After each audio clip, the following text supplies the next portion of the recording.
एक बहुत बड़े अधिकारी थे जो बहुत ही शिक्षित, अमीर और सम्मानित व्यक्ति थे, लेकिन उनके भीतर अहंकार भरा हुआ था। उनको लगता था मैं ही सबसे बड़ा अमीर, सबसे बड़ा शिक्षित हूँ। उन्होंने अपनी पत्नी के कहने पर गांव का घर छोड़ दिया और खुद अपने बूढ़े माँ बाप को अकेला छोड़कर बाहर कहीं शहर में रहने लगे। माता पिता बेटे की याद में तड़पते रहे और धीरे धीरे वही तड़प उनकी मौत का कारण बन गई।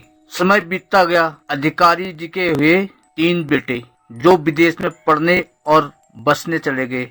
शुरुआत में तो वे फोन करते थे, पर धीरे धीरे संपर्क कम होता गया। अब अधिकारी जी भी बूढ़े हो चुके थे। अब बूढ़े अधिकारी जी को सिर्फ सोशल मीडिया पर अपने बच्चों की तस्वीरें ही दिखाई देती थी। वह रोज अपने नौकर रामू से कहते, रामू जरा मोबाइल में बच्चों की नई तस्वीर तो दिखा।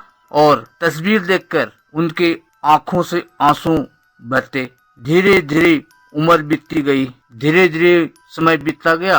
अब उनकी हालत ऐसी थी कि वो न उड़ सकते थे न बोल सकते थे। रामू ही एकमात्र उनकी दुनिया थी। एक दिन रामू किसी काम से बाहर चला गया। उसने कमरे का दरवाजे पर बाहर से ताला लगा दिया ताकि मालिक सुरक्षित रह सके, और सोचा मैं अभी थोड़ी देर में लौट आऊंगा। लेकिन भाग्य को कुछ और ही मंजूर था। रास्ते में रामू का भीषण एक्सीडेंट हो गया। रामू का मोबाइल भी टूट गया, पहचान पत्र भी गायब हो गया।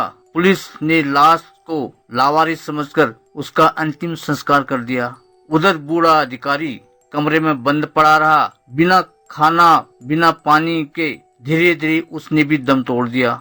जब अधिकारी जी के बच्चों का विदेश से उनसे कोई संपर्क न हुआ तो उन्होंने भारत आने का निर्णय लिया। जब उनके बेटे 2 महीने बाद भारत लौटे तो घर में अजीब सन्नाटा था। ताला तोड़ा गया और अंदर पिता की सड़ी गली लाश मिली। जांच में पता चला नौकर रामू की सड़क दुर्घटना के कुछ ही दिन बाद उनके मालिक की भी मौत हो गई। बेटों की आंखों में सिर्फ आंसू थे। इस कहानी से यह सीख मिलती है, जैसी करनी वैसी भरनी। जैसे उसने अपने माता पिता को अकेला छोड़ दिया था, ठीक वैसे ही उनके बच्चे भी उसे अकेला छोड़कर चले गए। जिंदगी में किसी के आंसू का मजाक मत उड़ाओ, क्योंकि वक्त हमेशा लौट कर आता है।